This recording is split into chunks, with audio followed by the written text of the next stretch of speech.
नमस्कार साथियों, स्वागत है आप सभी का यूट्यूब चैनल में। दोस्तों, 1 जुलाई 2024 से पूरे देश में 3 नए कानून बदल दिए गए हैं और यहाँ पर नया कानून लागू हुआ है। आपने पहले सुना होगा आईपीसी, सीआरपीसी, अब इसको पूरा बदल दिया गया है, नए कानून का रूप दिया गया है। इसमें बहुत सारे प्रावधान बदल गए हैं, सज़ा बदल गई है, जैसे gang rape, mob lynching, rape, murder case, ठीक है, उम्र कैद, यह सब सज़ा कुछ इसमें बदली गई हैं, कुछ नई ऐड हुई हैं। तो चलिए हर एक के बारे में जानते हैं इस वीडियो में। दोस्त, चैनल पर नए आए हैं तो कन्हैया जीएस क्लासेस को ज़रूर सब्सक्राइब करिएगा। यहाँ पर आपको डेली करंट से संबंधित जानकारियाँ मिलती रहती हैं। तो सबसे पहले यहाँ पर हम लोग जान लेते हैं, जैसे भारत में बहुत मतलब अंग्रेज़ों के समय से 3 कानून चल रहे थे, जिसका नाम था इंडियन पिनल कोड, इसके अलावा सीआरपीसी और इंडियन एविडेंस कोड। आप देखेंगे तो 1860 में लागू किया गया था इंडियन पिनल कोड। अब इसकी जगह नया कानून आया है जिसका नाम है भारतीय न्याय संहिता 2023, क्योंकि अधिनियम 2023 में आया था। और दूसरा है 1898 में आया था सीआरपीसी, जिसकी जगह अब लेगा भारतीय नागरिक सुरक्षा संहिता 2023। और तीसरा है 1872 में आया था इंडियन एविडेंस कोड, अब इसकी जगह लेगा भारतीय साक्ष्य संहिता 2023। तो आखिरकार यह आईपीसी सीआरपीसी है, इनमें क्या अंतर होता है? तो चलिए सबसे पहले इसी को हम लोग जान लेते हैं। बात कर दें तो 25 दिसंबर 2023 को इस तीनों कानूनों के बारे में अधिसूचित किया गया था और 1 जुलाई 2024 से यह सब प्रभावित हो गए हैं। देखिए, आईपीसी की बात करें तो आईपीसी मतलब होता है कि कौन सा कृत्य अपराध है, इसके लिए क्या सज़ा होगी, यह आईपीसी तय करता है। अब इसे भारतीय न्याय संहिता कहा जाएगा और आईपीसी में 511 धाराएं थी, जबकि बीएनएस यानी कि भारतीय न्याय संहिता में 358 धाराएं होंगी और 21 नए अपराध जोड़े गए हैं। 41 अपराधों में कारावास की अवधि को बढ़ाया गया है और 82 अपराधों में जुर्माना को भी बढ़ा दिया गया है। इसके अलावा 25 अपराधों में जो है कि ज़रूरी न्यूनतम सज़ा शुरू की गई है और 6 अपराधों में सामुदायिक सेवा दंड रहेगा और 19 धाराओं को ख़त्म कर दिया गया है। देखिए, और सीआरपीसी क्या होता है? गिरफ्तारी, जांच और मुकदमा चलाने की प्रक्रिया किस में लिखी होती है? सीआरपीसी में। जबकि आईपीसी में क्या होता है कि इसके तहत कौन सी सज़ा किसको दी जाएगी, यह आईपीसी तय करता है। सीआरपीसी में 484 धाराएं थी, लेकिन अब भारतीय नागरिक सुरक्षा संहिता में 531 धाराएं होंगी।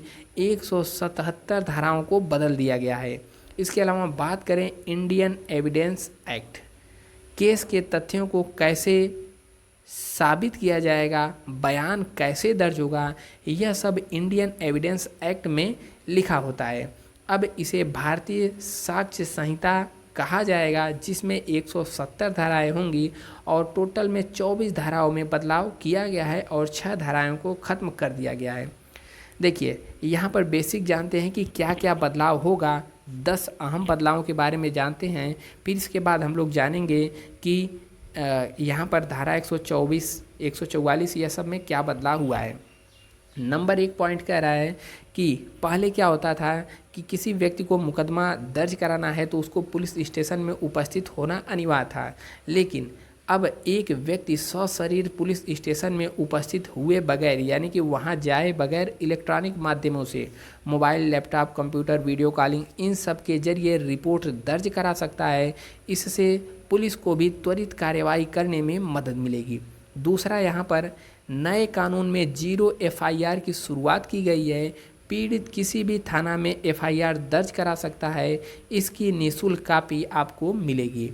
तीसरा है, सशक्त जांच के लिए गंभीर आपराधिक मामलों में सबूत जुटाने के लिए क्राइम सीन पर फॉरेंसिक विशेषज्ञों का जाना अनिवार्य कर दिया गया है। इसके अलावा सबूत एकत्र करने की प्रक्रिया की वीडियोग्राफी भी अनिवार्य कर दी गई है। चौथे पॉइंट में महिलाओं और बच्चों के खिलाफ अपराध में जांच एजेंसियों को 2 महीने के अंदर जांच पूरी करनी होगी और 190 दिन के अंदर पीड़ितों को केस में प्रगति की नियमित अपडेट देनी होगी। इसके अलावा यहाँ पर 90 होना चाहिए, ठीक है। 5वां पॉइंट कह रहा है अपराध के शिकार महिलाओं और बच्चों को सभी अस्पतालों में फर्स्ट एड और निःशुल्क इलाज की सुविधा की गारंटी मिलेगी। और यहाँ पर नेक्स्ट पॉइंट कह रहा है कि गवाहों की सुरक्षा व सहयोग के लिए सभी राज्य सरकारें विटनेस प्रोटेक्शन प्रोग्राम भी लागू करेंगी और दुष्कर्म पीड़िताओं की ऑडियो वीडियो माध्यम से पुलिस के समक्ष बयान दर्ज करने की छूट दी गई है। पहले ऐसा होता था कि पुलिस के सामने वीडियो और ऑडियो दोनों करना होता था, लेकिन अब ऐसा छूट दिया गया है। नेक्स्ट पॉइंट कह रहा है कि नए कानून में मामूली अपराधों के लिए दंड स्वरूप सामुदायिक सेवा की विधा शुरू की गई है। दोषी अपनी गलतियों को सुधारने का काम करेगा। सुनवाई में देरी से बचने और न्याय की त्वरित बहाली के लिए कोई अदालत अधिकतम 2 बार ही स्थगित कर सकेगी। सभी कानूनी कार्यवाही इलेक्ट्रॉनिक माध्यमों से हो सकेगी। महिला पीड़िता की अदालती सुनवाई महिला मजिस्ट्रेट ही करेंगी, अन्यथा संवेदनशील मामले में किसी महिला की उपस्थिति में बयान दर्ज होगा। 15 साल से कम आयु या फिर 60 से अधिक या फिर दिव्यांग या गंभीर रूप से व्यक्तियों को पुलिस स्टेशन में पेश होने से छूट भी प्रदान की गई है। अब देखिए धारा 124 क्या है। आईपीसी की धारा 124 राजद्रोह से जुड़े मामलों के सजा का प्रावधान रखती थी और नए कानूनों के तहत राजद्रोह को एक नया शब्द देशद्रोह मिला है, यानी कि ब्रिटिश काल से शब्द को हटा दिया गया है। भारतीय न्याय संहिता में अध्याय 7 में राज्यों के विरुद्ध अपराधों की श्रेणी में देशद्रोह को रखा गया है। धारा 144 जो पहले थी, आईपीसी की धारा 144 घातक अपराधों से घातक हथियारों से लैस होकर गैर कानूनी सभा में शामिल होने के बारे में थी। इस धारा को भारतीय न्याय संहिता के धारा 11 में सार्वजनिक शांति के विरुद्ध अपराध की श्रेणी में रखा गया है। अब भारतीय न्याय संहिता की धारा 187 गैर कानूनी सभा के बारे में है। पहले 144 थी, अब यहाँ पर 187 कर दिया गया है। देखिए पहले क्या होता था, धारा 102। धारा 102 में क्या था कि पहले किसी की हत्या करने वाला धारा 302 के तहत आरोपी बनाया जाता था। हालांकि अब ऐसे अपराधियों को धारा 101 के तहत सज़ा मिलेगी। पहले क्या था, धारा 302, अब धारा 101 के तहत सज़ा मिलेगी। और नए कानून के अनुसार हत्या की धारा को अध्याय 6 में मानव शरीर को प्रभावित करने को अपराध कहा जाएगा। धारा 307 पहले क्या था कि नए कानून के अस्तित्व में आने से पहले हत्या करने के प्रयास में दोषी को आईपीसी की धारा 307 के तहत सजा मिलती थी। अब ऐसे दोषियों को भारतीय न्याय संहिता की धारा 109 के तहत सजा सुनाई जाएगी। 376 पहले क्या था, दुष्कर्म से जुड़े अपराध में सजा पहले आईपीसी की धारा 376 के तहत परिभाषित किया गया था, लेकिन नए कानून भारतीय न्याय संहिता में इसे अध्याय 5 में महिलाओं और बच्चों के विरुद्ध अपराध की श्रेणी में जगह दिया गया है।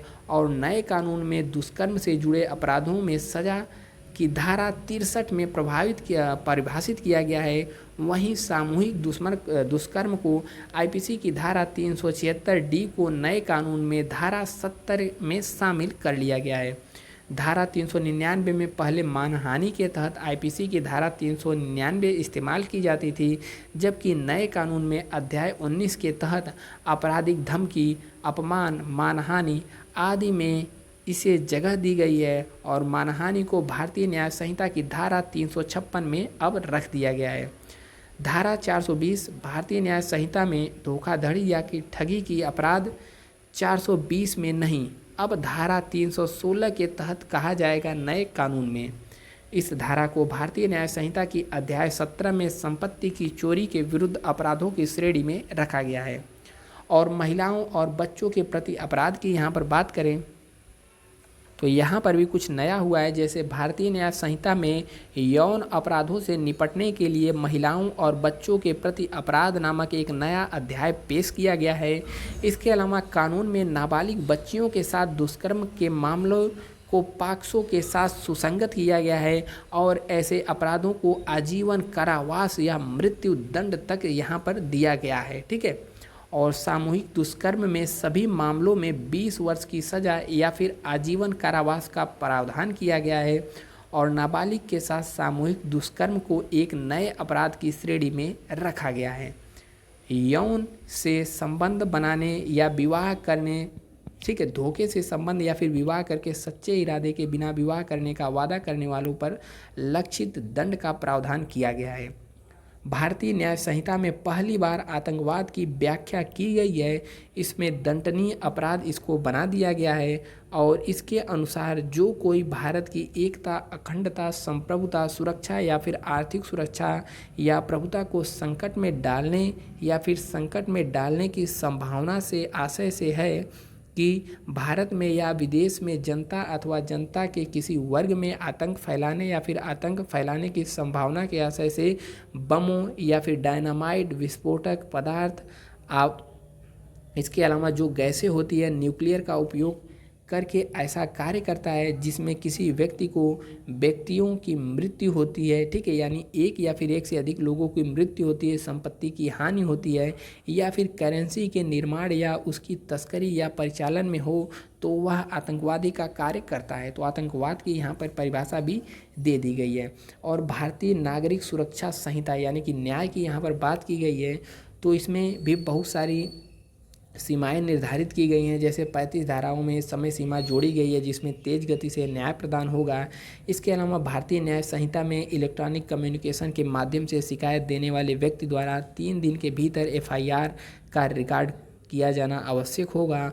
और यहाँ पर यदि किसी के साथ यौन उत्पीड़न हुआ है, ठीक है, तो चिकित्सा जांच रिपोर्ट मेडिकल एग्जामिनर द्वारा 7 दिन के भीतर अधिकारी को फॉरवर्ड की जाएगी और पीड़िता को इससे संबंधित 90 मामलों में 90 दिनों के भीतर यहाँ पर उसका जो भी है जांच वगैरह सब चीज़ कंप्लीट कर लिया जाएगा।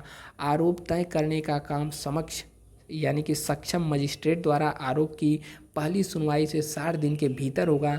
तो यहाँ सब यह सब कर दिया गया है। इसके अलावा किसी भी आपराधिक न्यायालय में मुकदमे की समाप्ति के बाद निर्णय की घोषणा 45 दिनों से अधिक नहीं होगी।